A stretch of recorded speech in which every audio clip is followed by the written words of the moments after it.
By the first week of November, the wind had stripped the cottonwoods along Dry Creek and turned the Montana sky the color of old iron. It came down from the north without anything to slow it. It crossed 30 miles of open grass, pressed flat against the hills, and struck Caleb Mercer's house hard enough to shake dust from the rafters. At night it worried the chimney stones and pushed thin fingers of cold through every crack in the pine walls. Caleb had lived with that wind for 14 years. He knew how to bank a stove before sleep, how to wrap a horse's water bucket in sacking, and how to read the white edge of a cloud before snow began. The land had taken cattle from him, split fence posts, dried wells, and once carried half his roof into a field. It had also taken his wife, not with violence, not all at once. Ellen had grown weaker through one long winter, while the road to town vanished under snow. By the time the doctor reached the ranch, there was little left for him to do. She died before the creek thawed. That had been 5 years earlier. Since then, Caleb had learned to keep a house the way a man keeps a shed. Nothing was left out without purpose. One plate sat beside the stove. One cup hung from a nail. His coat stayed on the same peg, his boots beneath it. He slept in the small room at the back and kept the 2 front rooms closed through winter to save heat. He spoke to the horses more than he spoke to people. Each morning began before light. He fed the stove, boiled coffee, checked the barn, and rode the south fence. By dusk he returned with dust or snow on his shoulders, ate beans from the pot, and listened to the clock in the empty kitchen. The clock had belonged to Ellen. Its hands ran 3 minutes slow. Caleb never corrected them. In September, his older sister Mary had ridden out from Dry Creek and found him trying to stitch a split in his own shirt with harness thread. Mary watched the harness needle pucker the cloth and laid a newspaper beside him. "Ask for a housekeeper," she said. "Offer wages and a private room." Caleb told her he needed no stranger in his house. 2 days later, he wrote the advertisement. He made it plain: a working cattle ranch 7 miles north of Dry Creek. Meals, wages, and a private room. Duties included cooking, washing, and light household work. No promise of marriage. No children. References required. 3 women replied. Only Ruth Harlow asked about the work instead of the acreage or the man who owned it. Ruth's letter came in careful handwriting from Council Bluffs, Iowa. She had kept house for her parents, worked 2 years in a boarding house, and could bake bread, mend clothing, preserve vegetables, and manage accounts. She did not ask how much land he owned. At the bottom, beneath her name, she added one sentence: "I am not afraid of hard winters, provided the roof holds." Caleb read it twice. By October, they had exchanged 6 letters.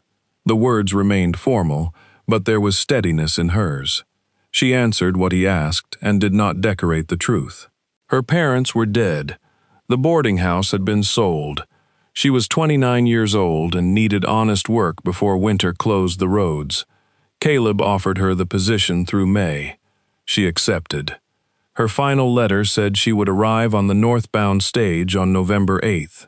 For 3 days before that date, Caleb prepared the East Room. It had once held sacks of seed, an old loom, 2 broken chairs, and boxes he had not opened since Ellen died. He carried everything to the loft. He scrubbed the floor with lye soap. He patched a crack beside the window, reset one loose pane, and whitewashed the walls. From the barn, he brought in a narrow walnut bedstead Ellen's father had made years before their marriage. He tightened the joints and replaced the rope supports. Mary gave him a mattress, 2 clean sheets, and a quilt pieced from blue and cream squares. Caleb built a shelf beneath the window. He set a wash basin on the stand. On the wall beside the door, he drove in 3 wooden pegs for dresses and coats. There was nothing fine in the room. Still, when he finished, it looked unlike any space in his house. It looked as though someone was expected, On the morning of November 8th, snow began before dawn. By noon, the road to Dry Creek had disappeared beneath a moving veil. Caleb hitched his strongest team and drove to town, though every sensible part of him said the stage would not come. It arrived 2 hours late, leaning to one side, its wheels packed with ice. The driver climbed down first, then an old man with a carpet bag, then a mother carrying a sleeping child. The last passenger was a woman in a brown wool dress. She stood on the iron step for a moment, one gloved hand gripping the rail. The wind pulled loose strands of dark hair across her face. Her coat was too thin for Montana, and her shoes were wet through. The driver lowered a small leather suitcase after her. One hinge had torn free. The lid was held shut with rope. "That all?" Caleb asked. The driver looked into the empty boot. "That's all." The woman turned toward Caleb. Her face was pale from cold and travel, but her eyes were steady. "Mr. Mercer?" "Yes. I'm Ruth Harlow." He removed his hat. "Your letter said the stage came at noon. So did the schedule." For the first time, her mouth almost formed a smile. Caleb took the suitcase. It weighed less than a grain sack. When he lifted it, the broken lid shifted beneath the rope. He placed it beneath the wagon seat, helped her up, and covered her knees with a buffalo robe. Neither spoke much on the way out of town. The snow thickened. Dry Creek vanished behind them.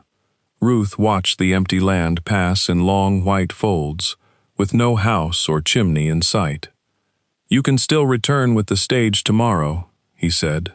She looked at him. "Is that what you want?" "No. Then I would rather see the room first." The house appeared at dusk, low and square beneath its burden of snow. Smoke bent from the chimney.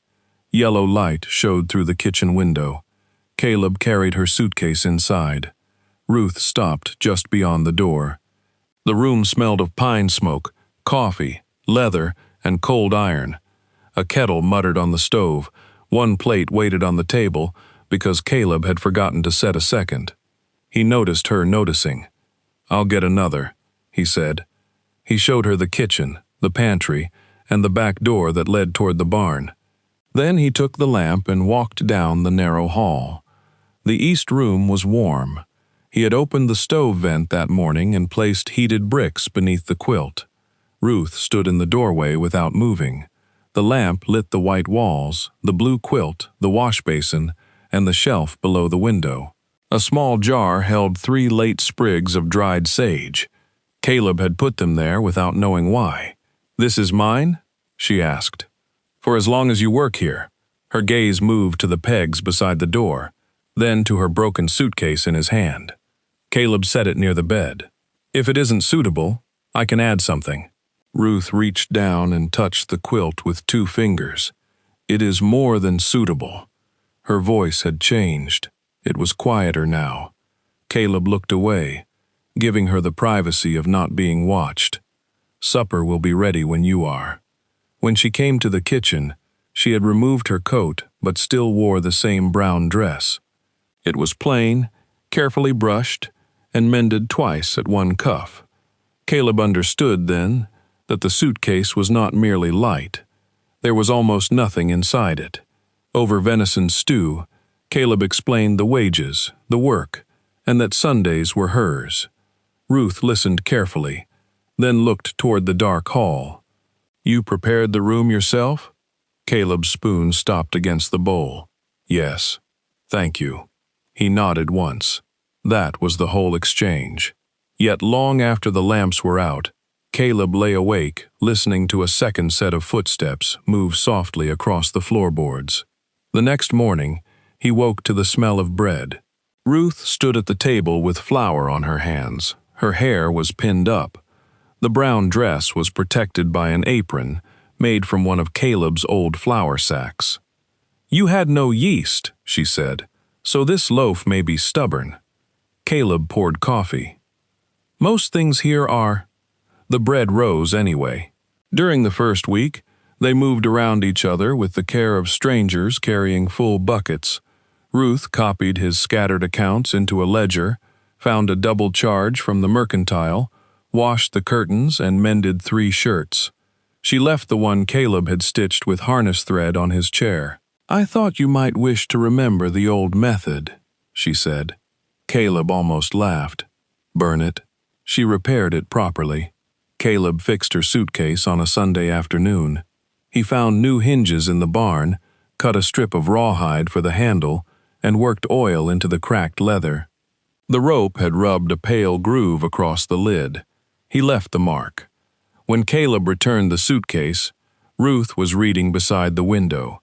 She opened the lid and examined the new hinges. Inside lay a nightdress, stockings, a hairbrush, 3 letters, a Bible, and a teaching certificate wrapped in cloth. "I didn't know you taught," he said. Ruth told him the school had closed. Then she ran her hand over the repaired leather. "No one has repaired anything of mine in a long time." "Things last longer when they're mended early," Caleb said, and left before she could answer. The snow deepened through November until the ranch narrowed to the house, barn, bunkhouse, and a white world without edges. Ruth learned the sound of Caleb's boots on the porch. On evenings when the old injury in his knee troubled him, a basin of hot water appeared beside his chair without comment. Caleb learned that Ruth hummed while kneading dough, saved every scrap of blue thread, and read after supper with one finger beneath each line. Neither asked the other about the dead. Ellen's name first returned to the kitchen when Jonah praised Ruth's blackberry cobbler, and said Mrs. Mercer had once made the same. The room went still. Ruth simply cut Caleb another piece and placed it beside his plate. He ate it. After that, Ellen's name was no longer forbidden, though it remained rare. In December, a calf was born too early during a night of hard cold. Caleb brought it into the kitchen wrapped in a blanket. Ruth cleared the rug, warmed milk, and sat beside the stove with the calf's head across her lap. They worked until dawn. The animal lived.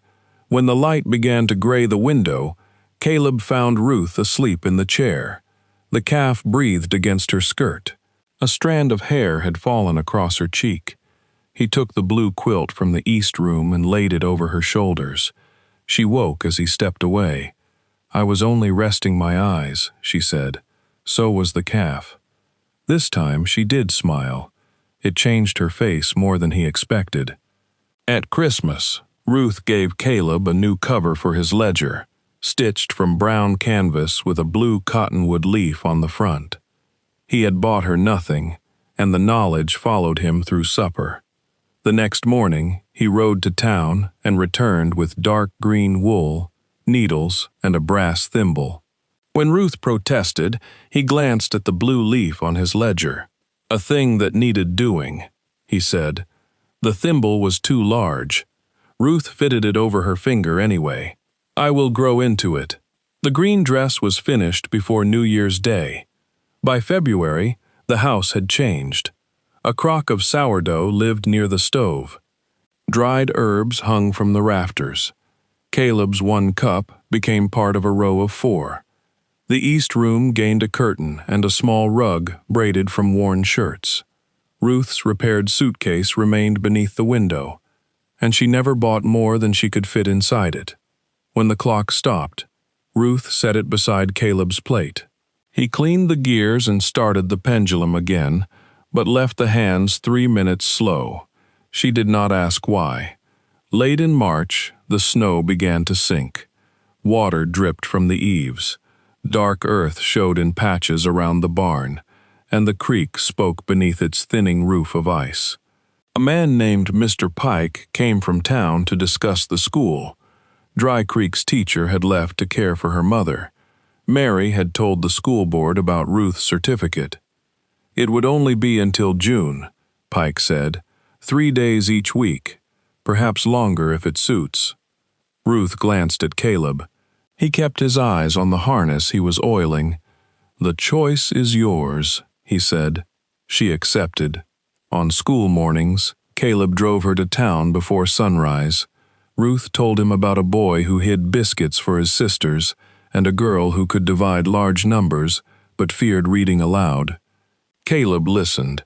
Later, 6 loose benches were repaired, and a crate of split kindling appeared behind the schoolhouse. Ruth knew who had done it, and said nothing. In April, yellow flowers opened along the creek. Ruth planted onions near the house and marigolds beneath her window. Caleb built a low fence to keep the chickens out. The work agreement was due to end in May. Neither mentioned it.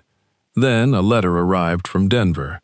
The envelope bore the mark of a teacher's institute where Ruth had applied the previous summer, before she ever saw Caleb's advertisement. A permanent position had opened at a girls' school. The pay was nearly twice what Caleb gave her. Lodging was included. She had 10 days to answer. Ruth read the letter alone in the east room. Outside, Caleb hammered a loose board back onto the porch. Each strike traveled through the wall. She folded the page, placed it in her suitcase, and closed the lid. That evening, Mary came for supper. While Ruth carried plates from the pantry, she heard Mary ask, "What happens when May ends?" Caleb was silent too long. "She'll go where she chooses," he said. "That was not my question. It's the only answer I have. You could ask her to stay. And ask her to be what?" The pantry door stood open 1 inch. Ruth did not move. Caleb continued, his voice lower. "She came for work. I gave her work. A room does not make a promise." Mary said something Ruth could not hear. Caleb answered, "Come planting, she'll be gone." Ruth closed her eyes. The plates felt cold beneath her fingers. The next morning, she wrote to Denver and accepted the position. For 3 days, nothing in the house changed. Bread rose, coffee was poured. Caleb rode the fence. Ruth taught school. Then he entered the east room to repair the window latch and saw the suitcase on the bed. The green dress lay folded inside. The brown dress hung from the peg. Beside the Bible rested the letter from Denver. Caleb read only the first line before setting it down. "When were you going to tell me?" he asked. Ruth stood near the washstand. "Tonight. You accepted." "Yes." His gaze moved around the room. The curtain she had sewn, the shelf he had built, the marigolds outside the glass, not yet tall enough to bloom. "The agreement ends in May," she said. "I know when it ends. You said I would be gone by planting." Caleb looked at her. She regretted the words as soon as they left, but she did not take them back. "You were listening. I was carrying supper." He stepped away from the suitcase. "You had already applied." "Before I came here. But you kept the letter. It arrived this week. And you said nothing. You said a room does not make a promise." The wind moved the curtain inward. Somewhere in the barn, a horse struck a stall board.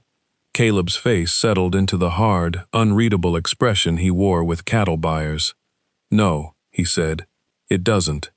He left without repairing the latch.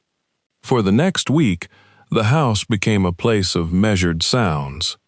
Caleb rose earlier. Ruth went to bed before he returned from the barn. They spoke about flour, wages, weather, and the date of the stage. May 3rd. On May 2nd, rain fell on the remaining high country snow and swelled Dry Creek over its banks. The road turned to mud, a footbridge vanished downstream, and Caleb spent the day moving cattle to higher ground. Near dusk, a yearling broke through wire and went into the creek. Caleb rode after it. Darkness came, then 3 hours of rain. Ruth lit the lamp in the window and laid blankets beside the stove. Close to midnight, his horse stumbled into the yard. Caleb's leg had been cut by wire, and his shoulder was bruised from the creek bank. The yearling had lived. Caleb had nearly been carried away with it. Ruth cleaned the wound, sent for the doctor, and sat through 2 days of fever. The stage left Dry Creek without her. Her repaired suitcase stayed packed in the east room.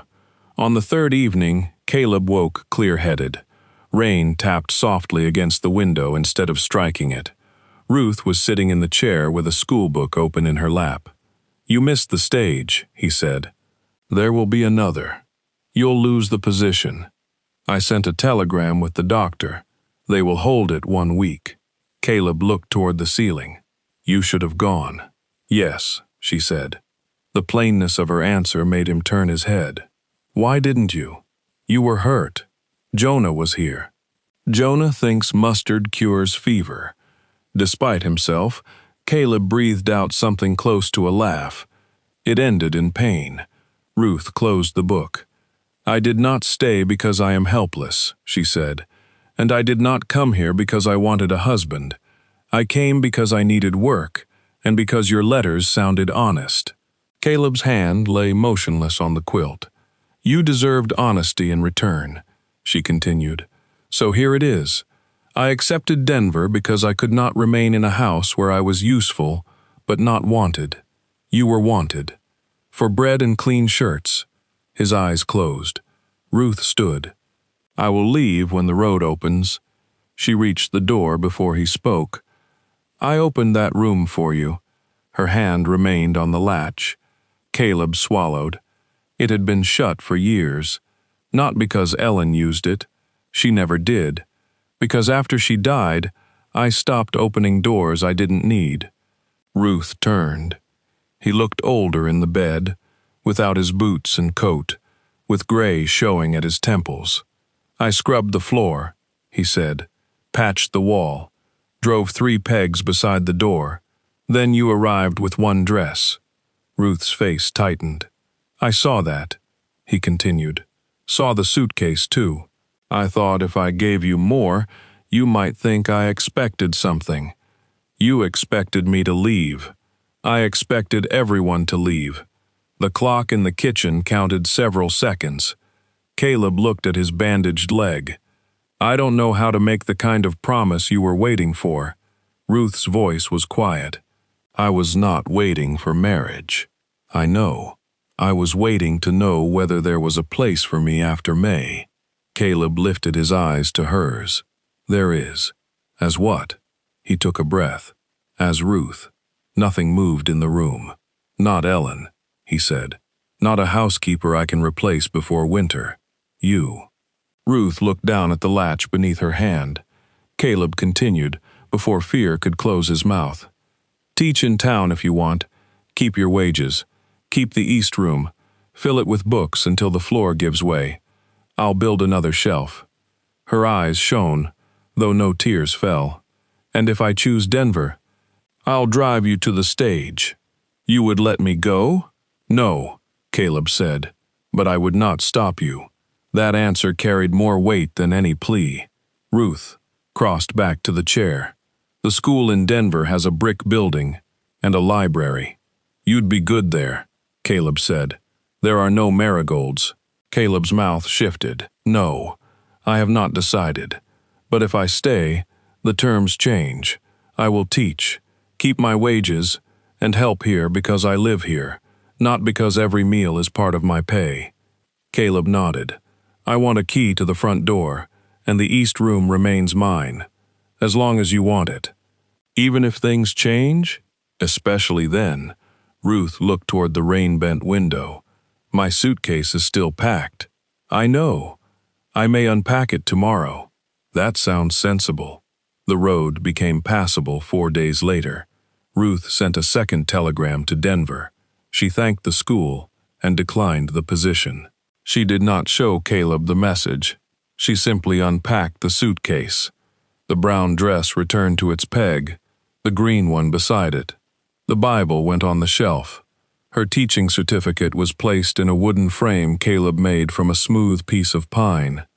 By June, Ruth taught 5 days each week in Dry Creek. Caleb drove her only when weather was bad. On clear mornings, she rode a gray mare named Penny and carried her lunch in a tin pail. The marigolds bloomed beneath the east window. Caleb recovered slowly. The cut left a new stiffness in his leg. Ruth never mentioned that he had nearly drowned.